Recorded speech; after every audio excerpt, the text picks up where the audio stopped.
2026 housing crash is all a flutter the last 48 hours. And we're actually going to pile on. We're going to talk about four reasons that we will absolutely have a 2026 housing crash. And Dion, I want to give you full credit. You were the one that put this together. You were actually in Thailand with a beautiful background doing this live, which I appreciated. You did a great job. But I thought we should each talk about the four reasons for the 2026 housing crash. And maybe, just maybe, Matt and I come up with one or two more. So take it away. Well, just a little cautionary tale when you come to Thailand and you get a hotel room and you go to Chiang Mai, which is not on the beaches where I want to be, and you say, I want a room with a temple view. Make sure it's not 2 feet from the window. You can reach out and touch it, and it blocks everything else you could see. It's literally, I can thump on it right here. Wow. It's beautiful, though. You can see it, about that much of it. You can see. Right. Awesome. So, yes, I believe there's going to be a real estate crash in 2026. If one of these happen, 5%, so I don't know if that's a crash. If two of these, 10%. If three or all four of these happen, it'll be above 10%. And I definitely think we'd call that a crash. The problem is it'll be a crash up. Oh, no, we're talking melt up. This will be prices going up, reasons why prices can go up. And the first one is actually one that we disagree on, whether it's a good thing or a bad thing. I'm just saying, if it happens, this is what happens. If the 50-year mortgage becomes a thing, not only does demand go up for purchasing, we can get a better yield because we'll have a lower payment. We'll have that window of opportunity because eventually prices will go up enough to where the 50-year mortgage doesn't make your price any lower. And the interest rate's a little higher, but you'd still be saving a couple $100 a month, depending on if you're in a high cost of living area like mine. It can be $500 a month. If you're in Gary, Indiana, it's not. But that's the first one, is the 50-year mortgage. You have home buyers who can refinance.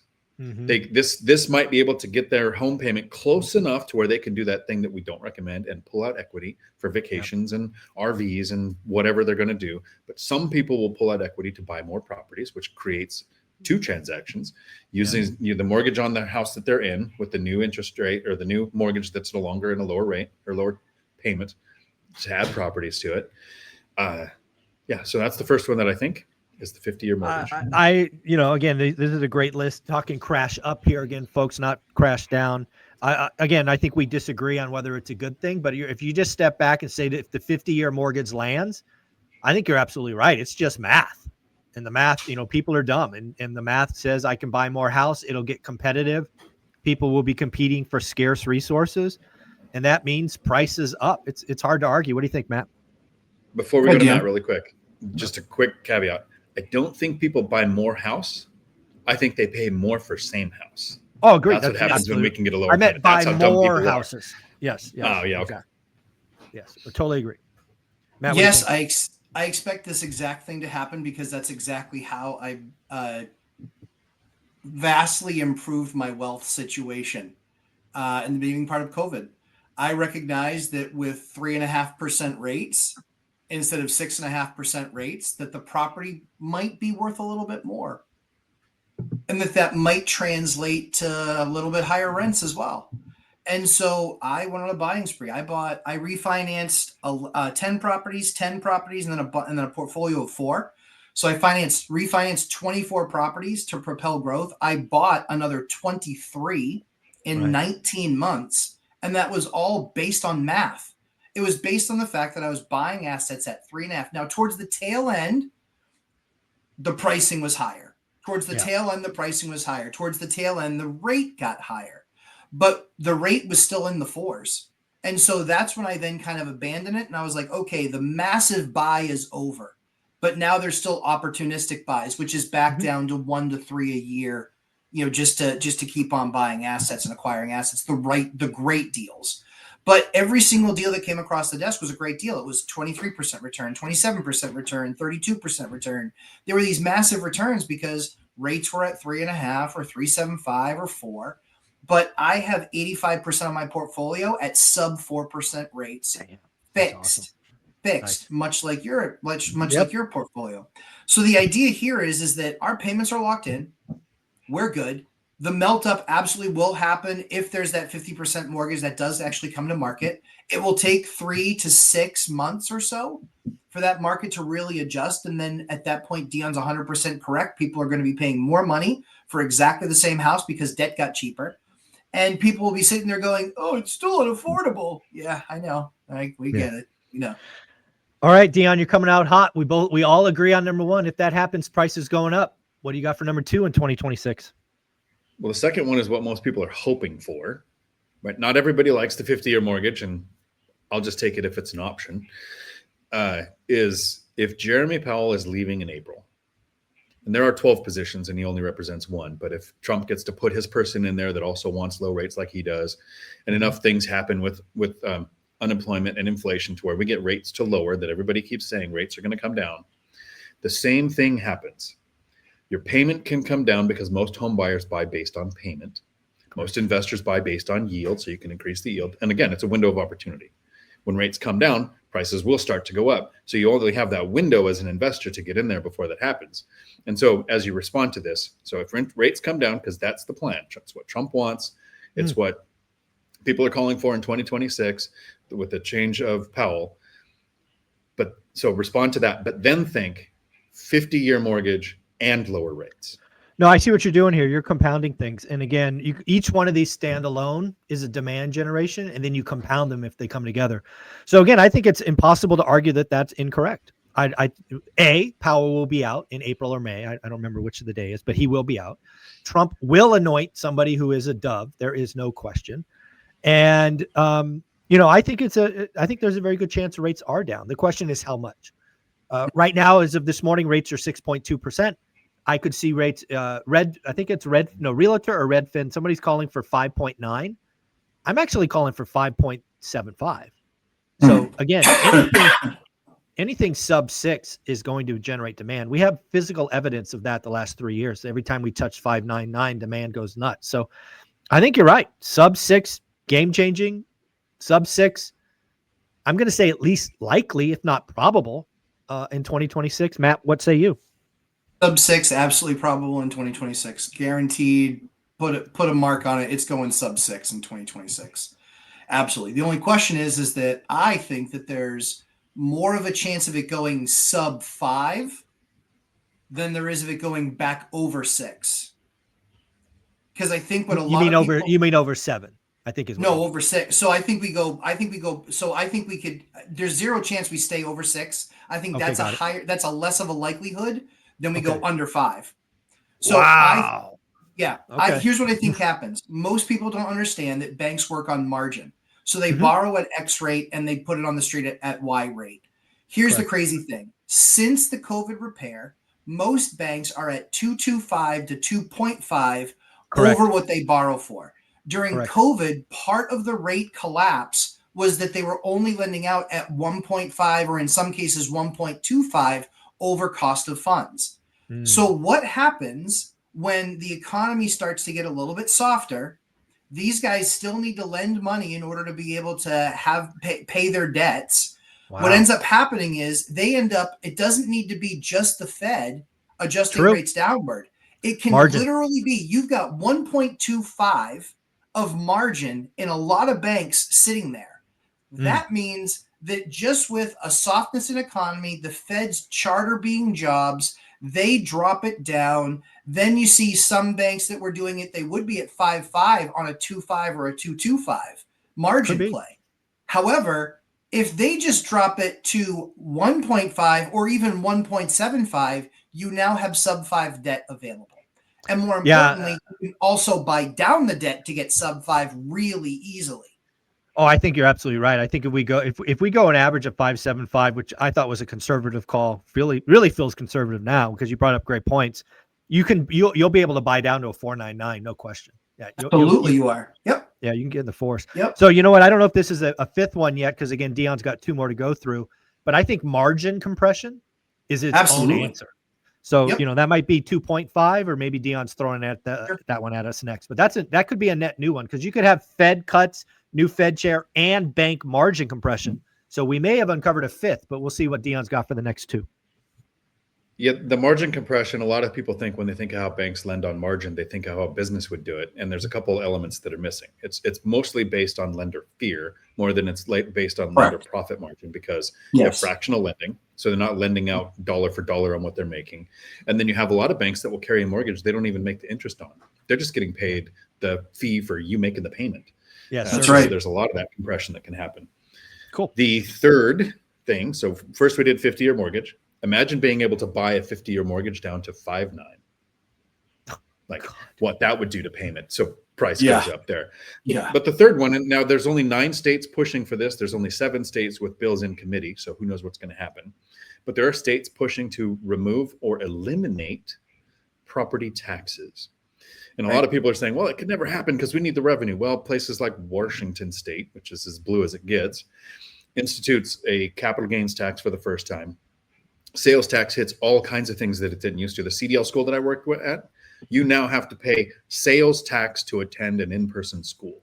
Like, so there's all kinds of other ways to make revenue. So that just happened this year and in September. So a whole bunch of businesses were hit. But so there's a lot of different ways to make revenue that doesn't have to be property taxes. Yeah. Imagine the people who go, my property tax in Washington is for a duplex is, $7,000 a year. That's a significant amount to disappear. But even if it's not the states where we live, it could be the states where people invest. No, Florida, absolutely. Texas, Absolutely. those states. So now the demand to be an out-of-state investor, which pushes up prices, becomes higher. So if property taxes go away, and then you can do the game theory, 50-year, lower rates, property taxes going away. Yeah, again, I think you're absolutely right. Again, assuming property tax removal hits investors only versus owner-occ, right? So there's some questions there. You could absolutely see a wave of out-of-state investing. But even if it only hit owner-occ, you're going to get more demand from people looking there. Because again, a $7,000 property taxes in a year, that's $600 a month, right? That's $600 a month and go a long way on a mortgage payment. So you're absolutely right. Even if it's just owner-occ, you're going to see an influx, at least in the states. And I'll even go this far. I think the first state to do it is the big winner. Matt, what say you? Property taxes going to 0. Gotta get canceled in 3, 2, 1. Bye-bye property taxes, because you know what? I would love it if everybody would pay their fair share, including all you people who don't own property. So I think it's awesome. They used to tie voting to owning property. You get to vote. Guess what? You get to pay some taxes.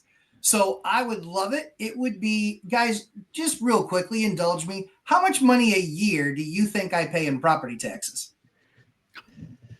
Well, you really want us to guess that? Yeah, for sure. I'll tell you. Dion, you want to go first? 1.2.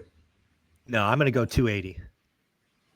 So it is over $400,000 that would go right to my bottom line. I would even join Dion. I would buy the whole hotel out in Thailand, and I would just join Dion, and we would just make it a big playground for a few months. Dude, that's like 16 grand a month. Yeah. Oh, it's a lot more than that. It's actually like 32 Oh, no, it's more grand a month. It's 32 It's grand a like month. Yeah. 32 grand a month. Yeah. That gets you just to about 400. It's actually more. So I spend every single time our tax bills come in, it is ridiculous the amount of money that we pay. It is absolutely absurd because Twice a year for you? twice a year. Yeah, us too. Twice a year. Twice a year. So literally each time those property taxes come in, we are writing checks for $200,000+. That is wild. So no, I agree with you, Dion. Again, we're doing this compounding how prices could go up 5, 10 or more. 50-year mortgage, new Fed share. We got also margin compression is potentially a 2.5. Now we have property taxes going away.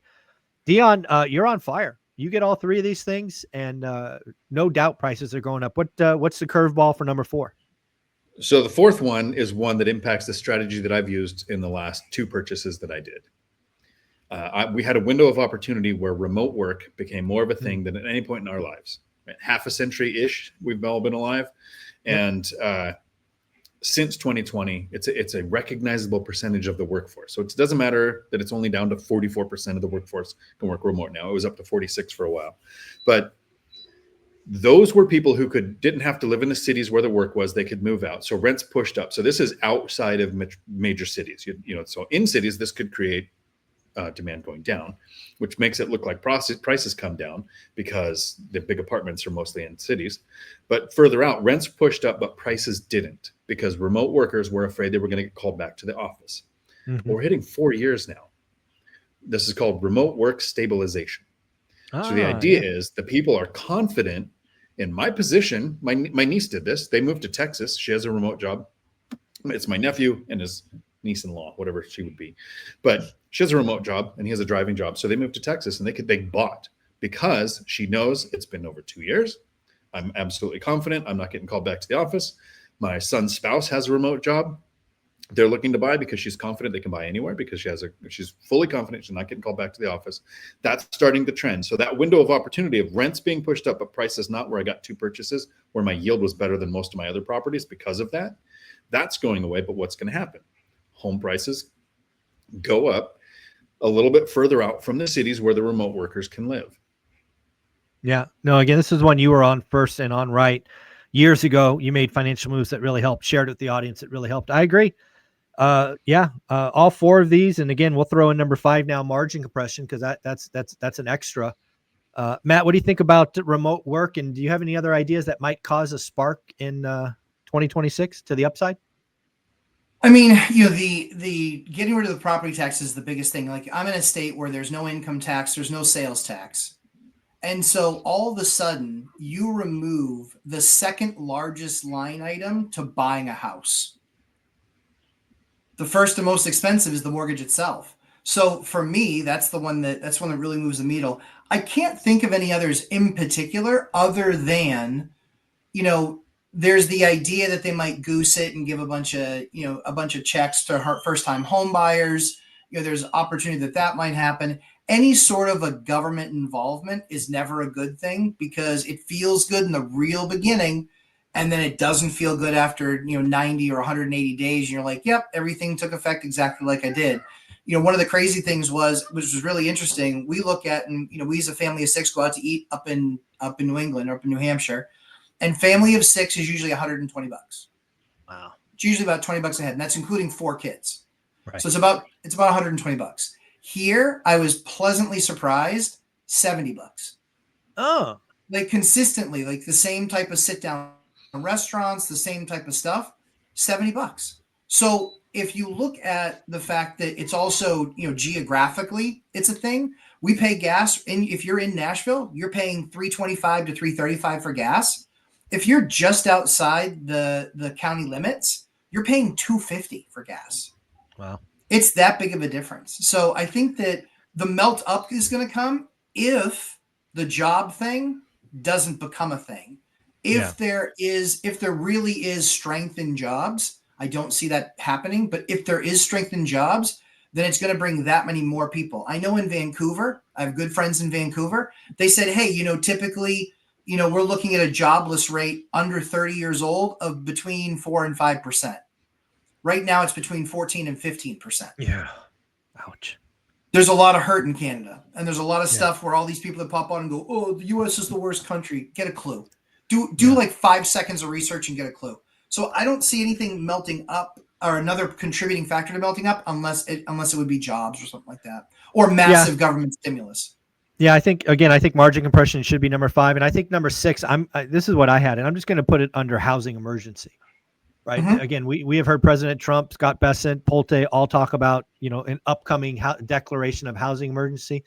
Again, I think we've also learned, to your point, Matt, that they're not going to go after the root cause, which Dion talked about earlier, being supply. They're going to goose demand. It's sexy. It moves the needle quickly, and they can control it because supply is controlled at the local level. So I do think, again, if you think 50-year mortgage, new Fed rates, no property taxes, remote work stabilization, margin compression at the bank level, and then you throw in housing emergency, Fed, thou shalt create demand, first time, whatnot, who knows, off to the races. 50% housing crash not likely. Crash up, melt up. Dion, closing thoughts. This was your topic. 2 things. The first one, Matt, if you like those Nashville food prices, come to Thailand. Come here. So Chester and I go over. tomahawk steaks, appetizers, salads, drinks, $12 with tip. It was rough. Now imagine if you've set yourself a reverse budget of I must spend $2,000 a month eating out, and that's the expensive meal, because usually it's like $4 for everything that we want for the meal and the drinks and everything. So you went all out and you got it up to 12. Yeah. So we're trying to find the places like that to keep going back to. I think that might be why they like Americans here. Dion and Chesler are coming back clinically obese alcoholics. They're going to bring a doggy bag. It's their suitcase. Freeze them. Exactly. And so the second thing is this could be another crash up contributor, but I don't think it hits in 2026, 27 or 28. Is so many people had this hatred of tariffs. One, it causes inflation. Sure, for the spender. That's like, Matt, you want the property taxes to go away. For the owners, maybe they add a sales tax to your for your die state. Then it hits everybody equally. So I'm on board with that too. Yep. The other thing people complain about tariffs is, well, you don't have the infrastructure in place to build the things in the U.S. So if you say just buy U.S., don't buy foreign, you won't pay the thing. Do you expect it to happen overnight? No, I expect it to happen in 2 or 3 years. But look at the commitment being made to infrastructure being spent on companies that are going to produce in the U.S. That's the job solution that Matt. Yes, I'm with Matt. I think there's a massive job problem in 2025 and 2026. Inflation and unemployment's going up. It sucks. But now you get where, car manufacturing, iPhone making, all the chips, all that stuff, and the delay to put the factories in place and the infrastructure there. Then we have the job strength that also contributes to prices going up again. So I wish we could let's go back to the Melody Wright thing and game theory 50% crash. But I see, if any of these happen, minimum 10% increase. My state going to be a 10% increase anyway, because we just instituted rent control, and that makes prices skyrocket. Rent skyrocket, prices skyrocket. So I'm in an unfair market. But for most of the country, I think this can actually have an impact market-wide to cause prices to go up. Crazy. Guys, you're amazing. Again, Dion, enjoy Thailand. Keep doing your lives. Matt, you're amazing. Enjoy Nashville. Guys, happy Thanksgiving. Take care. Later. You too, boys. Ciao.